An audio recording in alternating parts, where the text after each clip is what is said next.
sob o tema O Deus Fiel.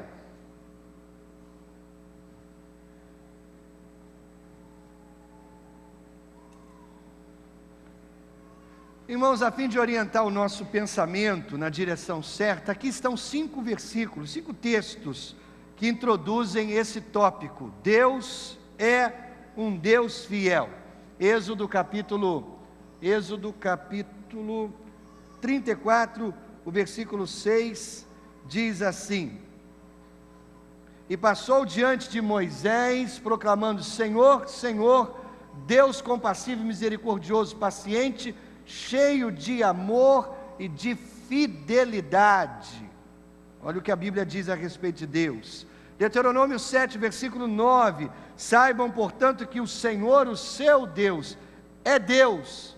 Ele é o Deus fiel, que mantém a aliança e a bondade por 1000 gerações daqueles que o amam e obedecem aos seus mandamentos. Isaías 49, versículo 7, diz assim: Assim diz o Senhor, o Redentor, o Santo de Israel, aquele que foi desprezado e detestado pela nação, ao servo de governantes: reis o verão e se levantarão, líderes o verão e se encurvarão, por causa do Senhor que é fiel, o Santo de Israel que o escolheu. Ainda 1 Tessalonicenses 5, 24, aquele que o chama é fiel e fará isso. E mais ainda, Hebreus 10, 23, apeguemo-nos com firmeza à esperança que professamos, pois aquele que prometeu é fiel. Deixe-me fazer alguns destaques nesses textos, irmãos. São frases-chave que nós encontramos a respeito de Deus. Diz lá, cheio de amor e de fidelidade. Ele é o Deus fiel, mas ainda o Senhor que é fiel. A pessoa que o chama é fiel. Aquele que prometeu é fiel. Irmãos, muitos outros textos poderiam ser adicionados a essa nossa lista, afirmando que Deus é fiel. E na nossa fé, irmãos, nós cremos, Deus é Deus, e nele nós podemos confiar, sempre. Agora, isso realmente é verdade? Realmente é verdade? Eu encontro, por exemplo, pais que estão lidando com seus filhos rebeldes, filhos que estão longe do Senhor, e esses pais dizem assim: Deus tem sido fiel mesmo no meio dessa tempestade. É isso mesmo, irmãos? Parece que essas pessoas descobriram que até no meio das tempestades terríveis da vida, Deus continua fiel, e a questão é essa mesmo. Irmãos, a verdade é que Deus está nos desafiando a confiar nele, mesmo nas horas de tempestade, em um mundo onde todo novo dia traz novas revelações de caos e confusão moral, no mundo ou numa época em que a televisão, a internet, os jornais, as revistas estão abarrotadas de confusão. Nós precisamos perguntar a nós mesmos se realmente Deus é digno de confiança. Irmãos, uma coisa é dizer: eu confio em Deus, quando o sol está brilhando, quando não há nuvens de tempestade no horizonte, quando todas as contas estão pagas, quando a saúde está bem, quando a família está em harmonia.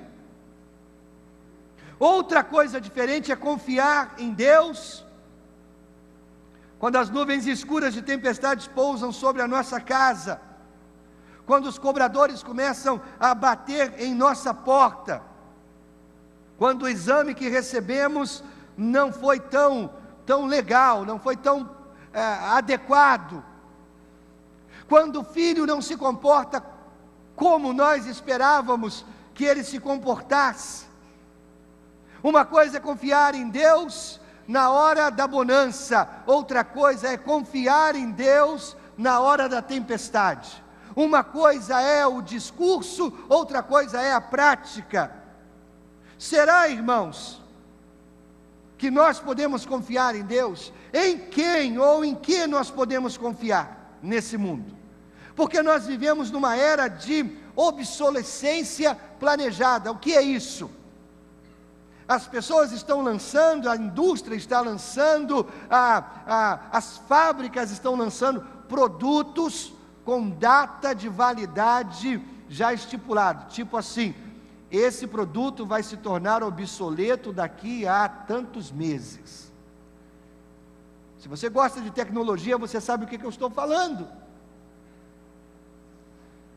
Os smartphones, com menos de 1 ano, eles já se tornam obsoletos em relação ao novo modelo que surgiu. Esse é o mundo que nós vivemos. Alguém hoje pode ter o iPhone 6 e dizer assim: eu estou no topo, eu tenho o melhor aparelho. Mas isso não dura muito tempo, porque ele tem data de validade marcado, para deixar de ser o top e ser superado por outro. Nós vivemos esse tempo em que as coisas são passageiras, em que as coisas têm prazo, em que elas de fato não são o que prometem ser o tempo todo. Adicione a isso as incertezas da vida. Será que eu vou viver há 50 anos? Ou será que eu vou ter uma doença terrível e antes desse tempo eu não estarei mais aqui? Será que meus filhos que saem de casa para estudar estão seguros na rua? Será que minha filha que foi para a igreja nesse culto à noite, ela está segura na rua? Eu tenho esse emprego onde eu sustento a minha família com dignidade, mas será que eu vou mantê-lo no ano que vem? Será que eu vou conseguir manter o padrão de vida da minha família? Irmãos, nós vivemos num mundo de incessantes mudanças, e a gente está afirmando que Deus é a única constante, Ele não varia, Ele é constante. Eu quero lhe fazer uma pergunta bem específica: quantas pessoas você conhece que não importa as circunstâncias, não importa como elas sentem, elas sempre fazem exatamente o que elas dizem, com tal eficácia, com tal perfeição, que você nunca tem que se preocupar com qualquer coisa que elas dizem, porque você sabe que se elas disseram que vão fazer alguma coisa, elas definitivamente farão o que o disseram fazer. Hein? Que pergunta difícil. É aquela pessoa que disse assim: eu vou fazer isso, e aí você descansa, porque você sabe que ela vai fazer no tempo certo, da maneira certa, pela motivação certa, e ela vai fazer a coisa perfeitamente. Quantas pessoas você conhece que você pode dizer: nele eu posso confiar, 100%, e 100% do tempo eu posso confiar nele? Irmão, só Deus é 100% fiel, 100% do tempo. A gente vive um tempo de promessas quebradas, de pessoas que empenham a sua palavra e daqui a pouco estão voltando atrás, de pessoas que se comprometem e daqui a pouco não cumprem os seus compromissos. Será que existe lá fora alguém que é exatamente quem reivindica ser? Será? Se você estiver olhando para esse mundo, a resposta é não, não existe. Mas se você estiver olhando para o lado de fora do mundo, você descobre que Deus é quem Ele reivindica ser, que Deus faz o que Ele disse que vai fazer, e o que Deus fizer é absolutamente perfeito. A Bíblia nos ensina isso. Números 23:19 diz: Deus não é homem para que minta, nem filho do homem para que se arrependa. Acaso Ele fala e deixa de agir? Acaso promete e deixa de cumprir? João 17:3 diz: o único Deus verdadeiro. 1 Coríntios 1:9 diz: fiel é Deus. 1 Coríntios 10:13 diz: Deus é fiel. 1 João 1:9 diz: Ele é fiel. 1 João 5:20 diz: aquele que é o verdadeiro. Quando a gente olha todos esses versículos juntos, eles destacam a fidelidade de Deus. E a fidelidade de Deus não é uma parte secundária do caráter de Deus, não, ela é a principal. Dizer que Deus é fiel vai ao centro de quem Deus realmente é o coração de quem Deus realmente é. Ele mantém a sua palavra, porque se Ele não fizer assim, Ele não seria Deus. Ele é fiel, porque se Ele deixar de ser fiel, Ele deixa de ser Deus.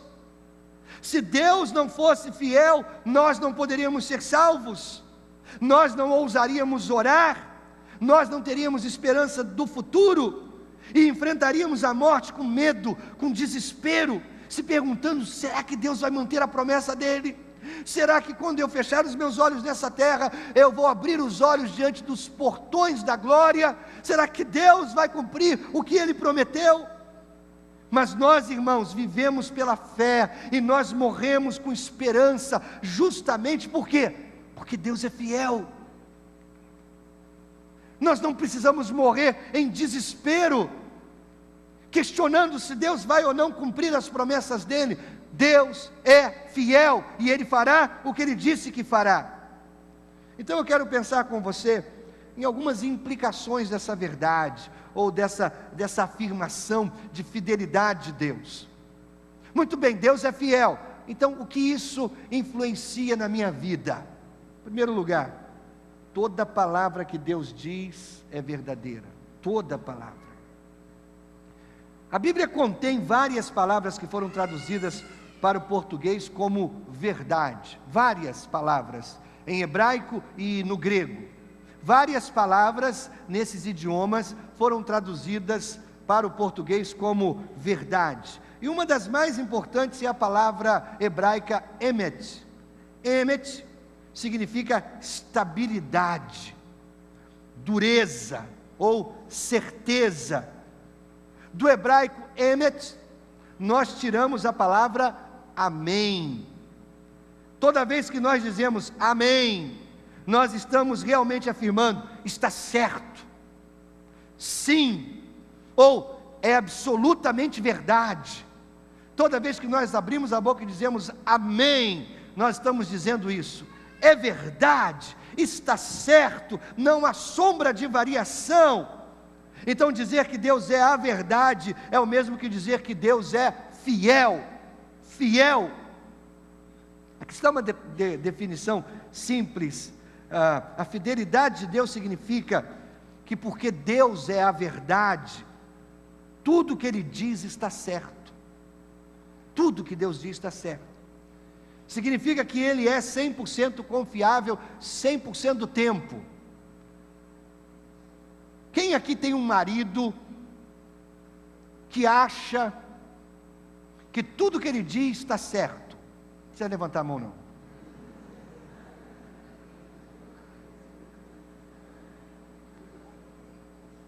Eu li a respeito de um homem que depois de alguns anos de casamento, ele disse assim: quando eu casei com ela, o nome dela ela era a mulher certa.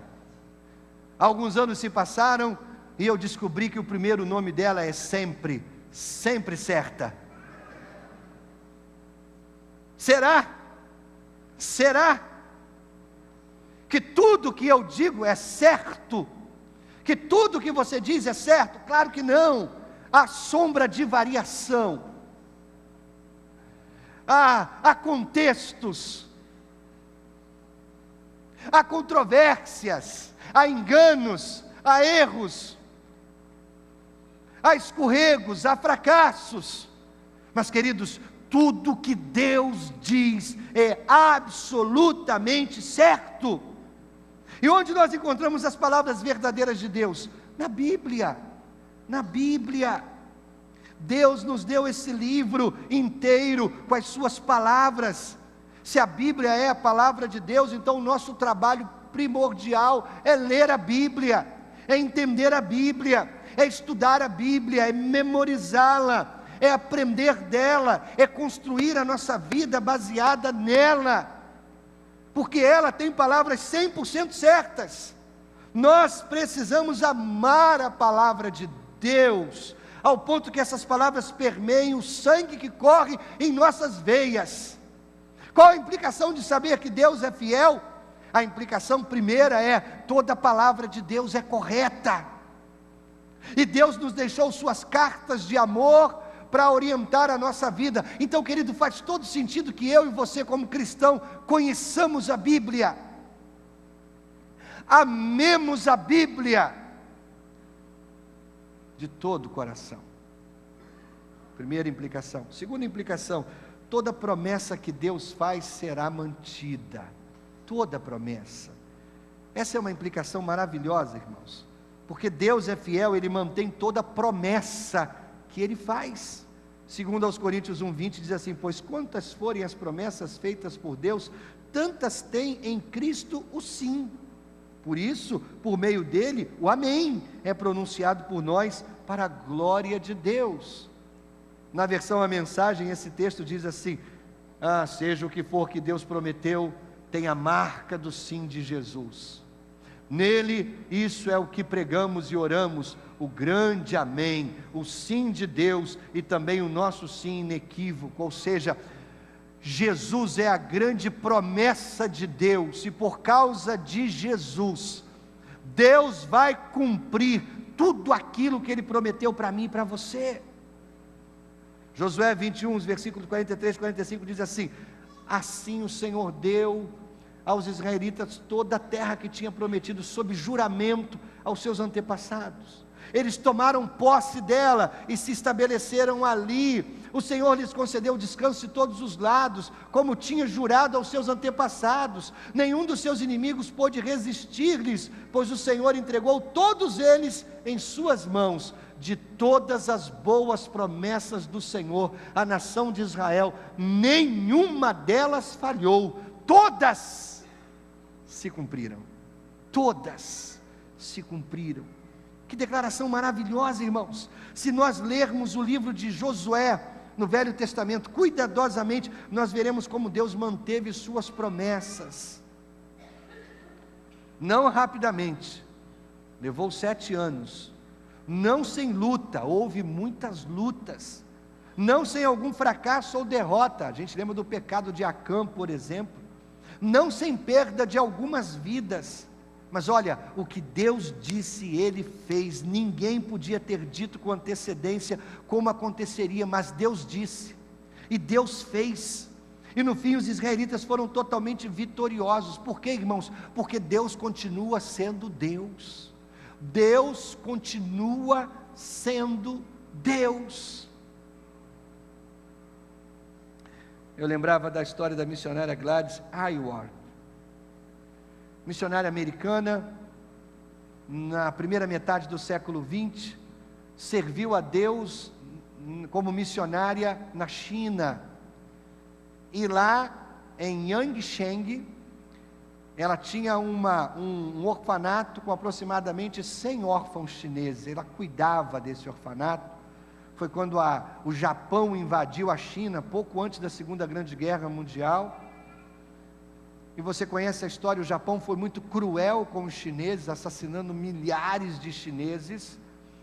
E quando o exército japonês ia tomando espaço dentro da China, se aproximando de onde havia o orfanato da Gladys, ela então pega os seus 100 órfãos, e ela começa a atravessar as montanhas para um lugar mais seguro.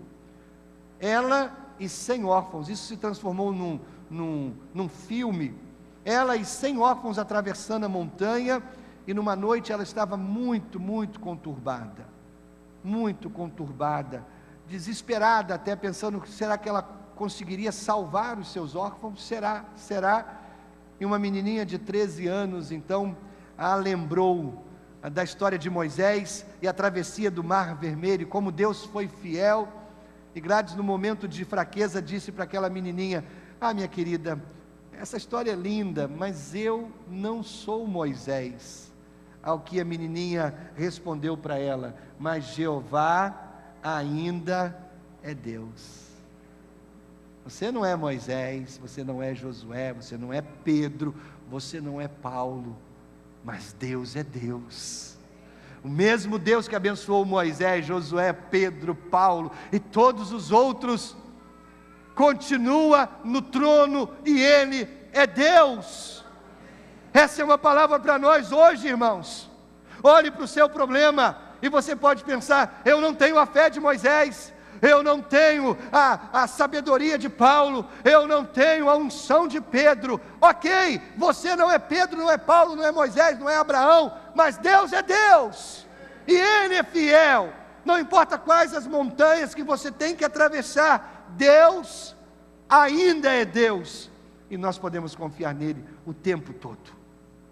Então toda promessa que Deus faz, Ele cumpre.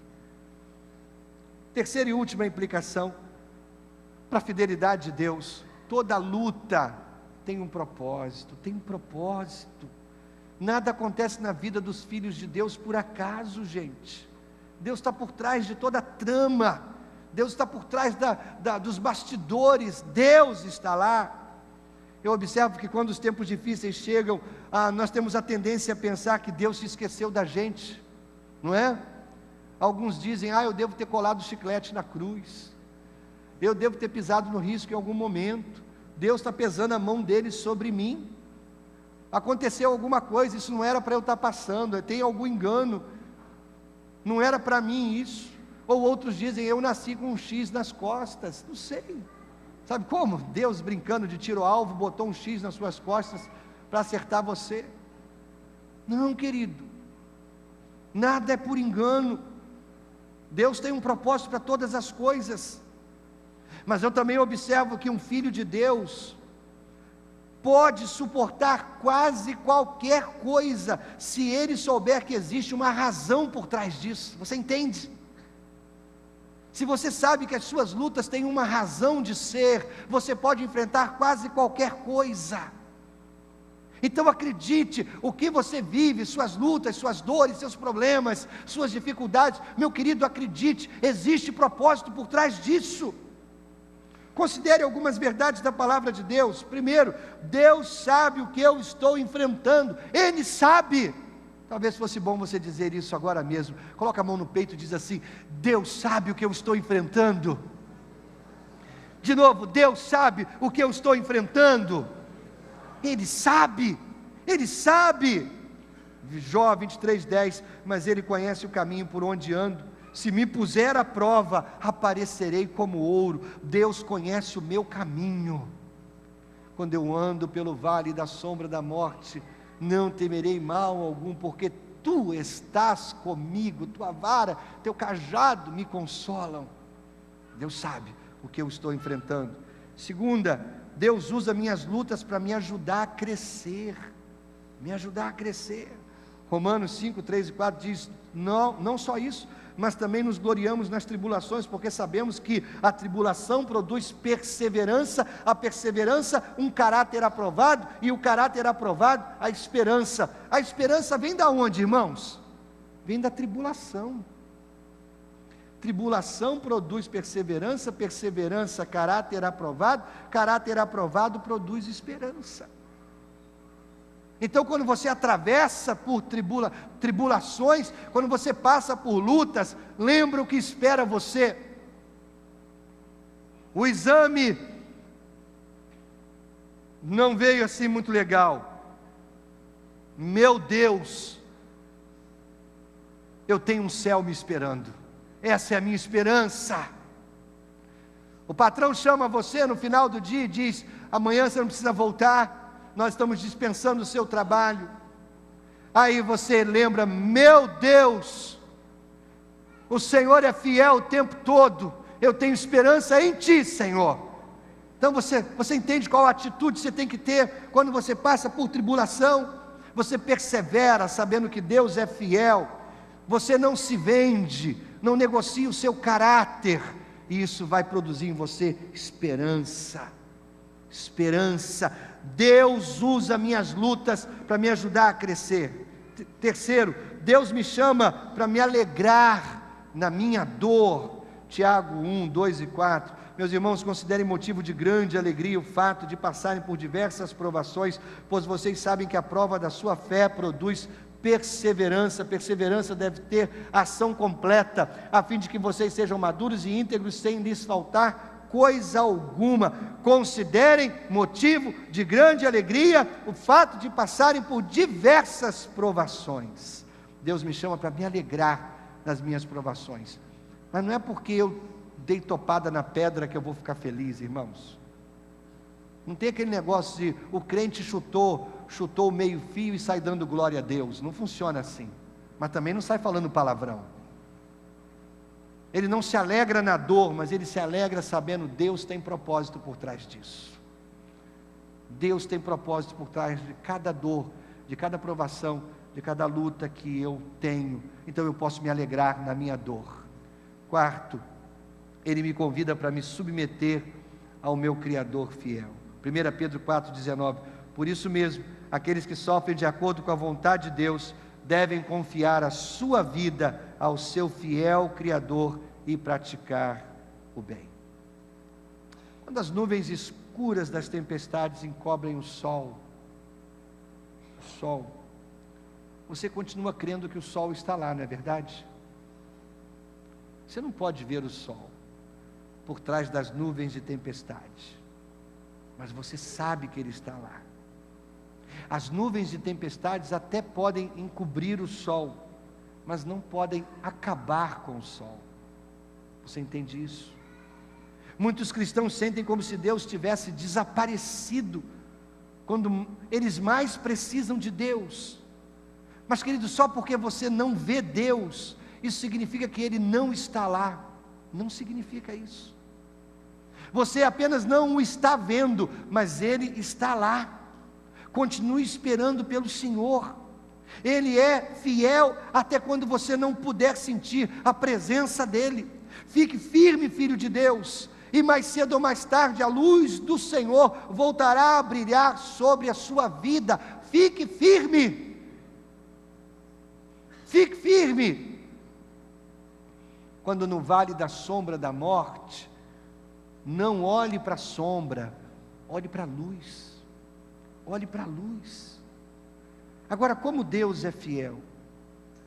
Irmãos, Deus é tão fiel que qualquer um de nós que o buscar, o encontrará. Qualquer um de nós. Deus é tão fiel que qualquer um de nós pode dobrar os seus joelhos e falar com Deus, e Ele vai ouvi-lo, como se você fosse a única pessoa na face da terra. Deus vai ouvi-lo. Deus é fiel dessa maneira. Eu quero hoje que você vá para casa lembrando disso, porque Deus é fiel, toda palavra que Ele diz é verdadeira, porque Deus é fiel, toda promessa que Ele fez será cumprida, porque Deus é fiel, toda luta na minha vida tem propósito. Curve a sua cabeça, feche os seus olhos. Talvez alguém aqui nessa manhã esteja precisando experimentar um pouquinho da fidelidade de Deus, ou lembrar que Deus é fiel o tempo todo.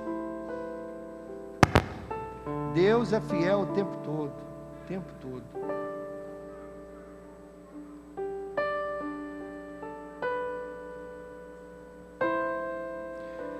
Querido, preste bem atenção, cabeça curvada, os olhos fechados. Nós vivemos num mundo de incertezas, mas eu e você, que vivemos nesse mundo, embora não sejamos dele, eu e você podemos viver nesse mundo como luminares, refletindo a luz de Cristo, brilhando num mundo opaco, embaçado, um mundo de trevas. Eu e você podemos ser luz. Apenas lembre disso, Deus é fiel, e Ele é fiel 100% do tempo. Ele não cochila, Ele não dorme, Ele não nos abandona. Ele continua sendo Deus o tempo todo. Então, meu querido, alegre-se nisso. Deixe a luz de Cristo brilhar em você novamente, iluminar seu coração. Você se sente abatido, cansado. seus problemas estão tão pesados e você pensa, não faz sentido nenhum, porque eu continuo passando por isso, porque eu continuo atravessando essas lutas. Acredite, querido, Deus é bom e Deus é fiel. Ele ainda está no trono e nada vai tirá-lo do trono, nada. Daqui a 100 anos Ele continuará no trono, daqui a 1000 anos Ele continuará no trono. Você pode confiar nisso. Pai, eu quero te agradecer pela tua fidelidade. Eu não ouso, Deus, pedir nada nesse momento, a não ser, Pai, que nós sejamos lembrados de maneira inequívoca da tua fidelidade. Porque, Deus, quando temos essa certeza de que tu és fiel, nós podemos enfrentar quase qualquer coisa com a coragem de um leão faminto. Oh Deus, fortalece-nos, fortalece essa verdade dentro de nós. Tu és fiel, Senhor, e nós te louvamos. E dessa maneira, Senhor, ao sairmos daqui nessa manhã, Senhor,